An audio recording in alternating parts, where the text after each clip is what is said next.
Hi, guys. How you doing? It's been good so far, huh? I apologize in advance. I'm going to be looking up because I don't have any monitors, so I'm going to be cheating my way up as we're talking, but we definitely want to make this a personal talk. My talk today is about launch or rollout, a framework to launch new products successfully. Launching a product can really make the difference in between a successful product launch and a flop, right? And today I'm going to present you with a framework that we've developed that'll help you structure your messaging as you roll out or as you launch new products in the marketplace.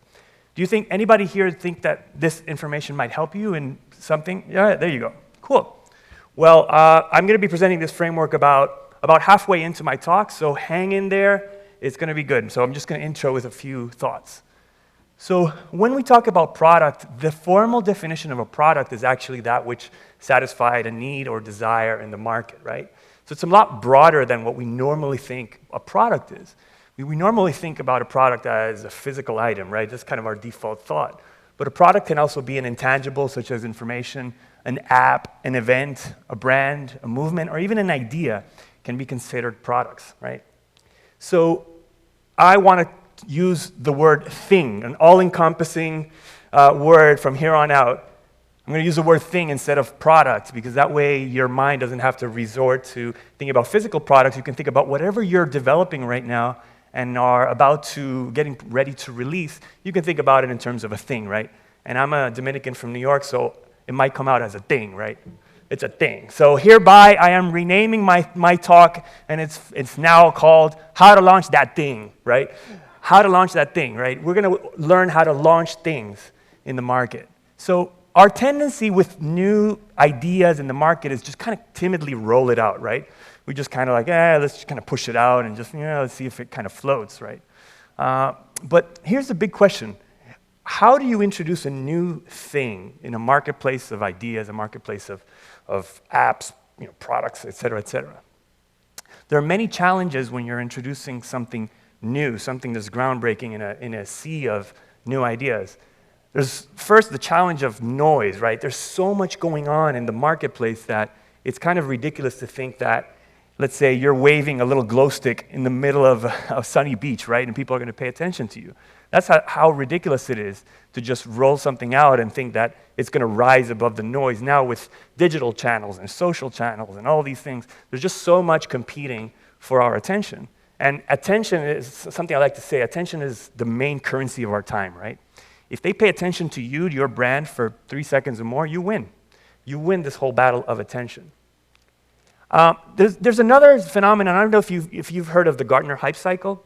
Have you heard of that? From Gartner, this was developed in around 2010. And what it describes is kind of like those swings that a new idea, especially they were focusing on tech, but I think that this applies to any kind of idea in the marketplace. These swings that these ideas experience when they're out there, and you introduce like the first phase is the technology trigger, right? It's just this new idea, this new technology, this new social network is just launched in the sea of ideas, and then it goes up to the peak of inflated expectations, down to the trough of disillusionment, up to the slope of enlightenment, and then levels out as it matures in the plateau of productivity, right? And that's kind of, we can think about technologies that we've heard in the past, and we can relate to kind of this cycle, right? So the thing is that without a proper launch, it's really hard for an idea to even climb up this peak, right? Sometimes it just stays there because it wasn't launched properly. And if it does climb, sometimes it crashes down in that trough of disillusionment, and it's fatal because there really wasn't an audience behind it. There wasn't an impassioned group of people that were really supporting it, right? So I like to think that the launch process actually kind of smoothens out this Gartner hype cycle. It smoothens out because you're counting on a group of supporters, a group of impassioned people that are actually carrying you through, right? So these are 2 quick ways to sabotage your next launch, right? And these are things that you'll notice that you see very frequently. One is just plop it all out whenever it's ready, right? So you don't say anything until launch date, and you say, guys, I got this great idea, and pay attention to me. But you have not been kind of prepping your audience for what is going out, right? And that's kind of one way, really sad way to think about a launch. It really isn't a launch. You're just kind of competing against that noise. And then the second way to sabotage your launch is kind of the opposite idea, is to kind of spill the beans way before everything is ready, right? So you spend a year talking about, man, I'm putting out this new app or this new book that I'm releasing or whatever it is, whatever that thing is in your world. You're just talking about it and you've described it in so much detail that people have nothing to look forward to anymore, right? And I know a case in my social circle, a guy about 2 years ago, he talked about a book that he was writing and this and that, and he described the book, he revealed the title, he described its contents. Nobody even cares about the book anymore, and he hasn't even gotten out with the book. So, I mean, this is fatal in terms of a product launch, or thing launch, right? It's really fatal for you to kind of spill the beans and open the curtain when it's not ready for people to acquire, right? So, when you think about your product development, as you're developing your product, let's say you're writing your book or developing an app or coming out with some new idea, you usually think about it in terms of project management as developing from 0% to 100%, right? 100% is ready to go out, 0, you're just still conceptualizing it.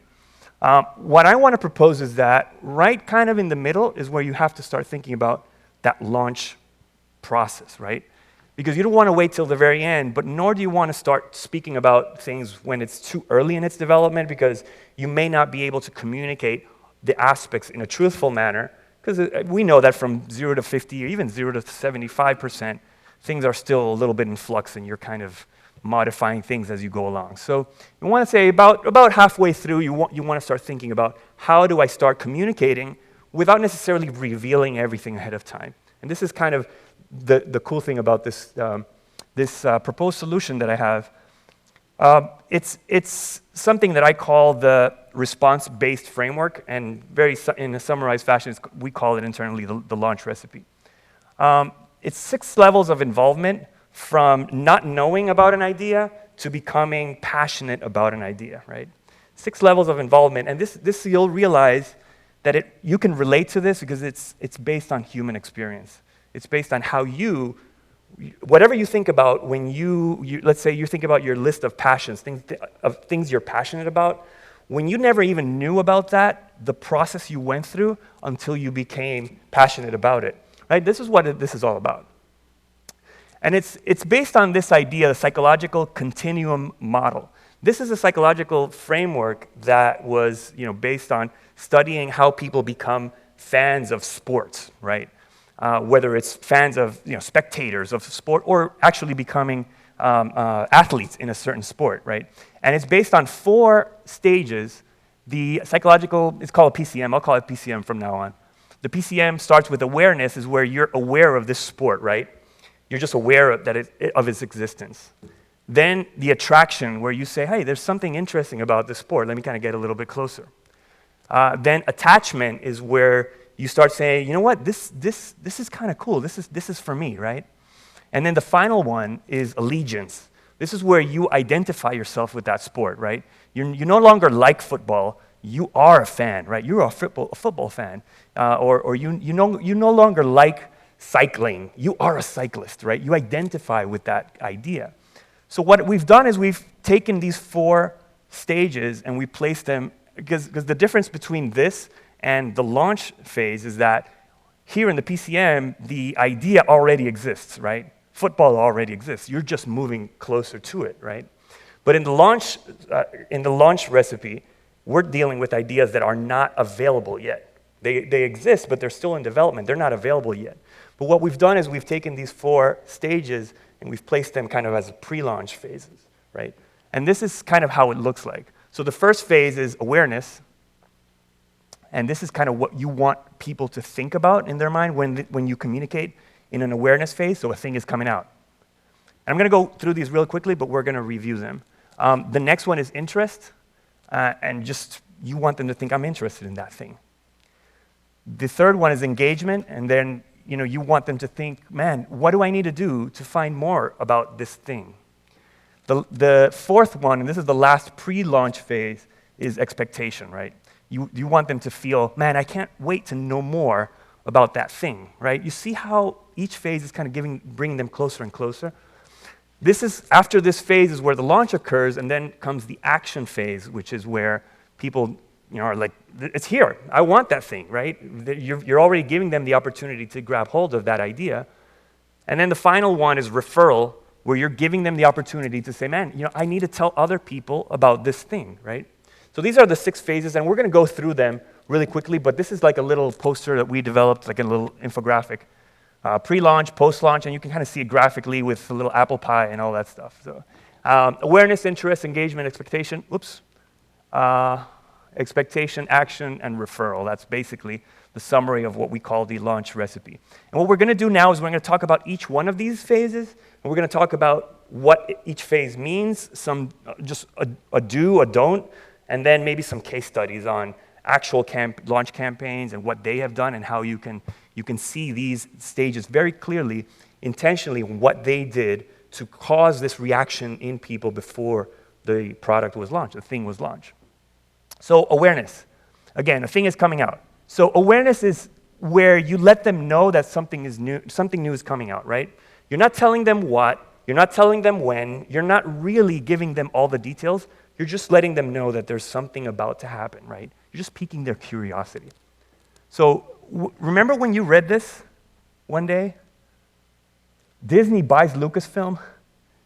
Immediately you know that there was something coming out, because they wouldn't just buy it to hoard the market or anything like that, right? But you knew that they were going to do something with this asset we call Star Wars, right? So that was their awareness phase. At that point, they rolled it out, starting to create buzz. Man, Disney's going to come out with with another episode. They're going to do something with these assets. It's not just for merchandise. They're going to do actually something. Back then, this was 2012, I believe. We didn't have the news of The Force Awakens or anything like that. All we had was this buzz in the community, right? This was something I did for my awareness phase for my book when I came out. My book's title is Digital Bacon.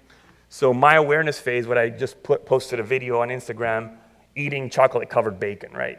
And this was kind of my way to say, I wasn't necessarily saying that I was coming out with a book, but I was trying to, at that point, tie the idea of bacon with my personal brand and just kind of mix those two together, you see? So that was, I'm not saying details, I'm not saying release date, all I'm doing is kind of stirring up a little bit of the buzz, right?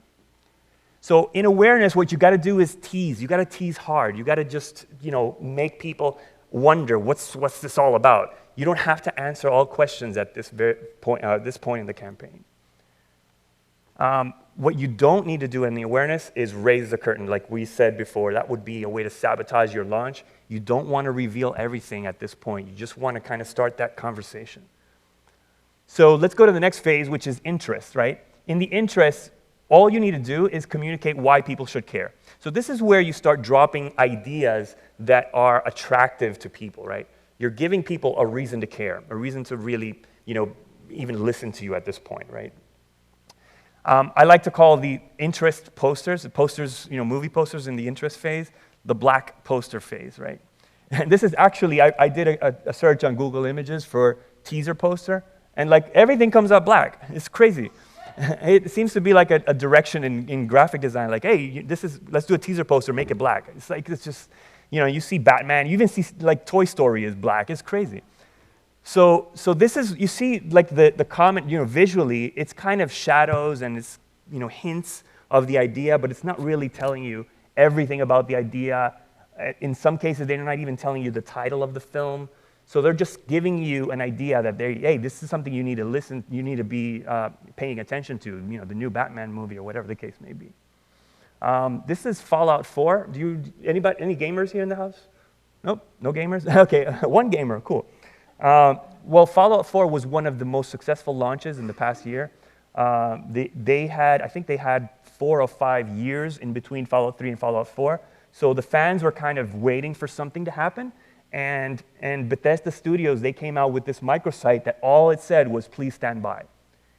And it had a countdown. It didn't say that there was a new game coming out. It didn't say the date. It didn't say anything. But the fans already deduced it. They understood that there was something coming out, right? So they were interested immediately, and the buzz just started generating. And then, Star Wars, when they started announcing the cast, did anybody follow that? When they came out saying that, Mark Hamill and Harrison Ford and Carrie Fisher were in the actual new movie. That was crazy. People were like, man, I cannot believe that they're going to do a new movie, but they're actually going to put the old characters in the movie. So this is interest. They're just generating interest. They're giving you a reason why you should care.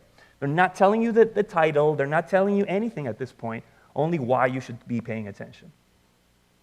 This was the September 9th Apple conference where they just said, hey, Siri, give us a hint, right? That's all they said. They didn't say that they were going to be releasing the iPhone 6S, but immediately the fans, gave the fans enough to speculate about it because obviously Siri and iPhone are very closely related. So again, they're giving them an idea. They're giving them a reason why they should care about this event. So interest, what you need to do is hitch your creative to something that they already know and they care about, right? You got to kind of glue these two things together, something new and something that they already know and they already care about, that they're already familiar with. You got to kind of glue those together in your communication. And then you don't have to go over features and benefits and anything like that at the interest phase. Nobody cares at this point. Believe me, nobody cares. All you're doing is hooking them with something interesting, but you're not selling them features and benefits at this point. So let's go to the engagement phase. And this one I love. The engagement is, what do I need to do to find out more about the thing, right? And at this phase, you got to give people a low commitment action in order to find out more. So if they're already interested, you have to tell them, okay, if you want to know more, I need you to take a step forward. I need you to do this. I need you to do that, right? So you're giving them a very low commitment. You're not a purchase, not something huge, something difficult, but just something very low commitment. And if you realize last year, Apple, they're the superstars of product launches. Apple, I believe last year or the year before at the very most, they started live streaming their presentations on their website. Whereas they didn't used to do that before. You had to be live at the event in order to get the new rollout, whatever it was. But now they're live streaming it for more people. But you still have to go to the website and see it, right? You have to be there. You have to be at a certain point in time. And people that are following tech closely, they are going to be there. They want to be at the forefront. They want to learn first, right? So this is something that they do at the engagement phase, right? These conferences are a typical example of engagement in a launch process. This photo is a little bit dark, but this was actually the Star Wars, The Force Awakens conference at the San Diego Comic-Con, right? They did a panel where they had the old actors, the new actors, and it was one of the biggest events for that launch campaign, right? So what they did was, for everybody who attended the event, they said, okay, well, they didn't say it at the very end, until the very end, but they said, for everybody here in attendance, if we cross the street, the San Diego Symphonic Orchestra is going to play all the theme songs for Star Wars. So let's just cross the street. And the fans just went crazy about that. But again, you had to be there to enjoy that. I wasn't there, but I wish I were there. As a fan, as a geek, and all these things. You kind of want to be a part of that story, but this is only kind of for that insiders club, right? The inner circle. So you're saying if you want to know a little bit more, you have to be at this place at this time. So engagement, give a special experience or an insider experience, an insider info, only to those people willing to take a step forward or take an action or raise a hand or whatever the case may be. Don't make the action too difficult or costly, right? It's not a purchase at this point. It's just something that is very low commitment. But what it does is that it separates the general audience, the people that are kind of mildly interested, it separates them away from your fans, the people that are actually going to be with you, engaged and passionate through your launch campaign. So the final pre-launch phase is the expectation. And expectation, what you want to do after the engagement is to sustain that excitement all the way until your actual launch date, right? So here you're just giving them reasons why they should care. Did you ever see the Peanuts movie? They had this online app that was Peanutize Me or something like that. So you went to this microsite, and then you can customize a little figure with your features and things like that, and then put that as your Facebook avatar, your Facebook profile pic, et cetera, et cetera. So they were giving them a reason. At this point, the movie was already released. Not released, but already announced. The release date was already announced. But they mined their fans to kind of put that presence in front of everybody, right? And fans cared so much about this movie that they gladly changed their profile pic for Peanuts characters. This is not Star Wars, but it was Deadpool, right? And if you look at the Deadpool launch campaign, they announced kind of side topics to the movie more than the movie itself, right? It was a really clever way to kind of capitalize on the buzz that, for example, The Force Awakens had created at that to that point, and they're just kind of swiveling the whole conversation towards Deadpool. So expectation, keep reminding them about the launch date. So what you want to do is use that excitement to say, yeah, it's going to be March 14 or whatever the date is. Keep reminding people that it's coming up, and you've got to stick to that date because you've already amassed a passionate audience at this point. Don't pull back, but neither should you make people sick and tired. So you don't have to saturate with expectation, but don't be afraid to have that conversation. Continue talking to that core audience until your thing comes out. Let's talk really quickly about action. So action is the launch date, right? It's here. I want that thing, right? At that point, you got to give people a very clear path to grab a hold or be a part of that thing, right?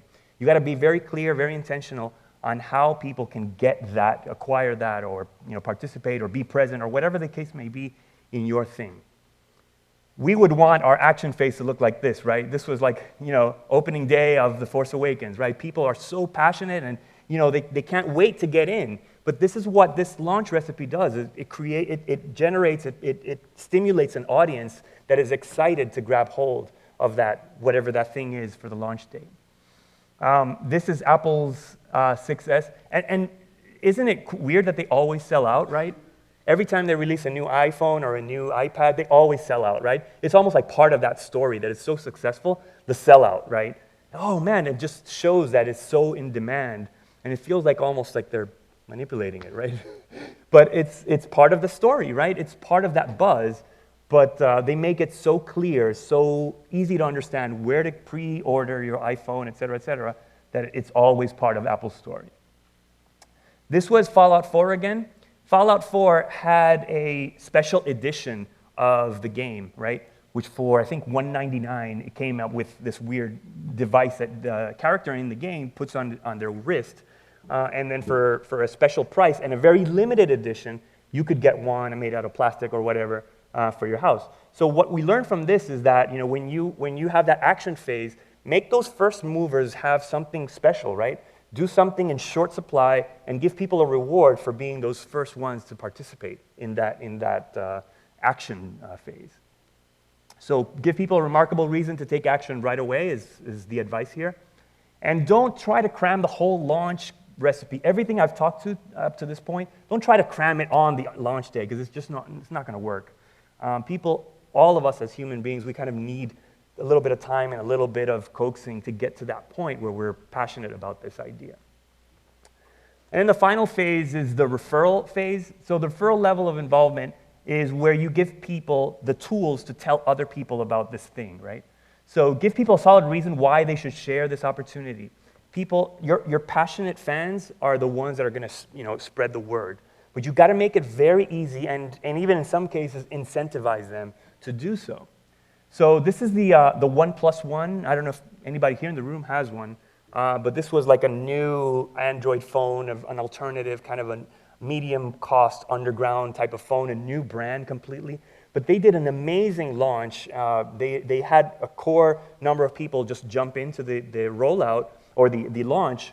And what they did was any phones beyond that core people that moved first were invite only. So in order to get one of the phones, you had to ask somebody who already had a phone if they could give you an invite to purchase a phone. And therefore, they gave that sense of exclusivity, like an inner club, right?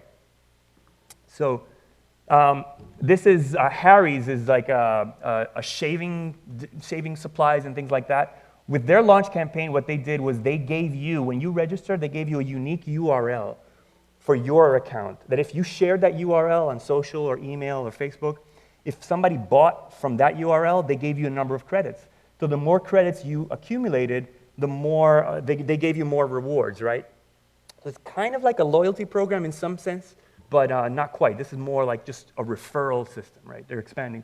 And I believe, if I'm not mistaken, they got this This whole referral script, they actually put it up on GitHub, and you can use it for your business. You can just kind of customize it and use it on your launch too. So that's pretty cool. So make it easy, even rewarding for people to share the thing. Don't lose the momentum that you've already built. So capitalize on that momentum, the core segment of fans that you already have. Capitalize on that and use them as your channels to communicate with others. So here's some final thoughts. The very first sentences that I mentioned in this talk are actually part of the launch campaign. The things that I said at the beginning was, my first sentence was to make you aware. Then I talked about something interesting about this, something that might interest you, and I asked you to raise your hand if you were interested. That's the engagement phase. And then I said I was going to talk to you about the framework around the middle of my talk. That's the expectation phase. So it kind of launched my own talk using my own launch strategy. And guess the action comes after, right? So if you wanted a summary of this talk, you can go to this bit.ly/launch the thing, and you can see a short article that I wrote about the whole launch campaign, the launch recipe, and you can see kind of everything in very summarized form.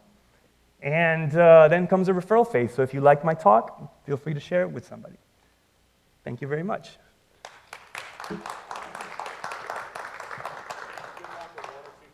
One or two quick questions. Sorry I went a little long, but anyway. One or two quick questions? I get that question a lot, and like I was saying, it's a thing, right? It's not necessarily a product or a new business. So you can consider one of those flavors as a sub-brand, and we've done launches for sub-brands, right? The brand is already out there, but they're working on a sub-brand or maybe a new version of an application. Those can be launched as well. Or even a new brand identity, so you're launching a new logo, a new color palette, a new website. All of these things can be thought about in terms of a launch. So think about that new milestone that you're about to hit in your business, and think about how you can apply this in one measure or another to that thing that you're about to work on. My position is that as long as you do it in limited fashion, right? You say, hey, for the first 10 first movers, I'm going to give you this, because that gives you two effects. Number one, it rewards people that are engaged and want to, they're passionate about it already. And it kind of rewards them for their passion. But number two, it creates that story. That story that, hey, sorry guys, you ran out. I mean, it's no longer available. It'll be available. That's what Apple does all the time, even though they don't play around with price. So it's really up to you. Sometimes you want to say, well, like Apple won't ever, lower their price for their new item because they feel like it devalues it. But I feel like depending on what your thing is, if your thing, you can discount it for the first mover and you don't feel like it really devalues it, then go ahead and do that and reward people. And why not? Well, thank you very much, guys. It's been a pleasure.